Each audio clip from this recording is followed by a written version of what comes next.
பா சொல்லுப்பா. கோயிலுக்கு போயிட்டு வந்து அந்த வாரிசோட கதை சொல்றேன்னு சொன்னீங்கப்பா. ஆமாப்பா, மறந்துட்டேன்.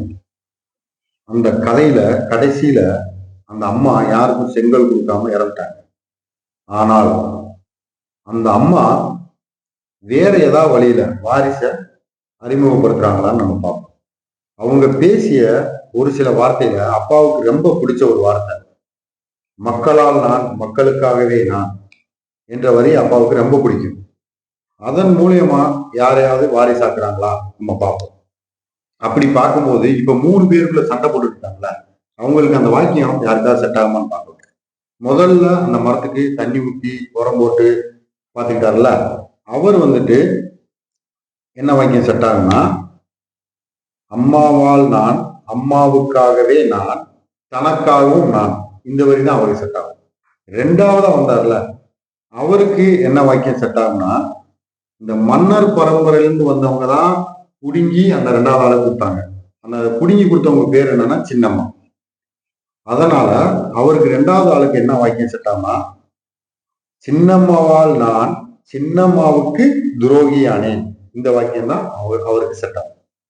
இந்த 3வது ஆள் மன்னர் பரம்பரையில இருந்து வந்த சின்னம்மாவுக்கு என்ன வாக்கியம் செட் ஆகும்னா, மன்னர் பரம்பரையில் இருந்து வந்தேன் என்று என்னை நினைத்தேன், மண்ணாக போனேன், இந்த வாக்கியம் தான் செட் ஆகும். அப்ப அந்த அம்மா சொன்ன முதல் வாக்கியம் என்னன்னா, மக்களால் நான் மக்களுக்காகவே நான் என்ற வாக்கியம் யாருக்கு செட் ஆகும் நம்ம பார்க்கலாம்.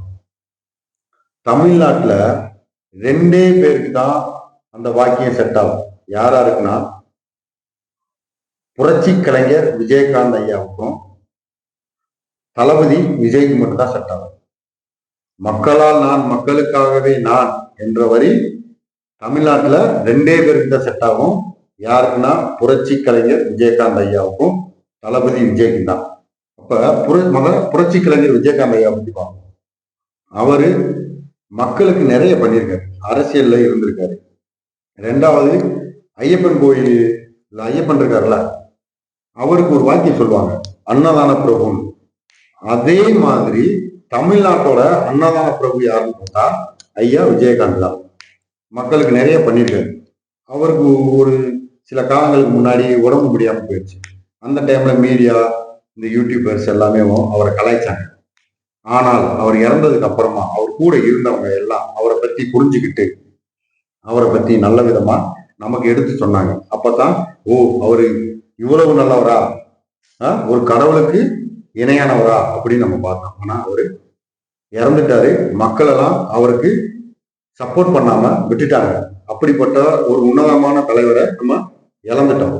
ஆனால் இப்ப ஒரு தலைவர் நம்மளுக்காக வந்திருக்காரு. அவர் யாருன்னா, நம்ம தளபதி விஜய். மக்களால வந்தவர். மக்களால மட்டும் வரல, அவங்களுக்கு திறமை இருக்கு. 2 பேருக்குமே அந்த திறமையும் மக்கள் சப்போர்ட் பண்ணனால மக்களால் அப்படின்னு சொல்லி வந்துட்டாங்க. இப்ப மக்களுக்காகவே நான் அப்படின்ற வார்த்தைக்கு எப்படி செட் ஆகும் நான் சொல்ல வேணாம், அவரே சொல்லுவாரு, நீ கேளு. ஓகேவா? தேர்தல் அரசியல்ல ஜெயிச்சவங்க தோத்தவங்க அத்தனை பேர் பாடத்தையும் படிச்சுட்டு பல பேரோட உந்துதலை ஊக்கமா எடுத்துக்கிட்டு என்னோட கெரியரின் உச்சத்தை என்னோட கெரியரின் உச்சத்தை உதறிட்டு அந்த ஊதியத்தை உதறிட்டு உங்க விஜயா உங்களை மட்டுமே நம்பி வந்திருக்கேன். கேட்டியா என்ன சொன்னாரு? தன்னோட கேரியரின் உச்சத்தை உதறிட்டு மக்களுக்காகவே வந்திருக்கேன் அப்படின்னு சொன்னாரா? அதனாலதான் அப்பா என்ன சொல்றேன்னா, மக்களால் நான் மக்களுக்காகவே நான் என்ற வரிகளுக்கு சொந்தக்காரன் அடுத்த தமிழ்நாட்டுல சொந்தக்காரர் யாருன்னு பார்த்தா தளபதி விஜய் மட்டும்தான். அதனால அப்பா கிட்ட நீ முத ஒரு கேள்வி கேட்ட பாரு. என்ன கேட்ட? தளபதி விஜயோட வீடியோ எதுக்கு அதிகமாக வருதுன்னு கேட்டேன். இப்ப அதுக்கான பதில் உனக்கு புரிஞ்சுச்சா? இது கூட தெரியாம இருக்கீங்க. தளபதி விதைய நட்டுட்டாரு. 2026ல காய்க்கிறது உறுதி. அதனாலதே மக்கள் எல்லாம் அவரை பத்தியே பேசியிருக்காங்க. ஒண்ணு தலைவனா வாழ கத்துக்க, இல்லாட்டி தலைவனா தேர்ந்தெடுக்க கத்துக்க. 2மே தெல்லாட்டி கிணத்துல போய் குதியா. என்னோட தலைவர் நான் தேர்ந்தெடுத்தேன், அது யாருன்னு உங்களுக்கே தெரியும். உங்களோட தலைவன் நீங்க தேர்ந்தெடுக்கோங்க. லைக் பண்ணுங்க, ஷேர் பண்ணுங்க, சப்ஸ்கிரைப் பண்ணுங்க. இருக்க பெல் ஐக்கான எங்க அப்பா தலையில அடிக்கிற மாதிரி அடிச்சுட்டு போங்க. ஓகே, நம்ம அடுத்து ஒண்ணு பாக்குறோம். நம்ம யாரு? டிவிக்கு வாரிசு. நம்ம இதோட முடிக்க போறதில்ல, இன்னும் சில தொடர்களை உருவாக்குவோம். அதுக்கு முன்னாடி இந்த கதைய இன்னையோட நம்ம முடிச்சுக்கிடுவோம். புரிஞ்சுல? ஆனா நம்ம தேடினது என்னது? மரத்துக்கான வாரிசு அல்ல. புரிஞ்சா? அம்மாவோட வார்த்தைக்கான வாரிசு. புரிஞ்சுக்கிட்டியா? டன்.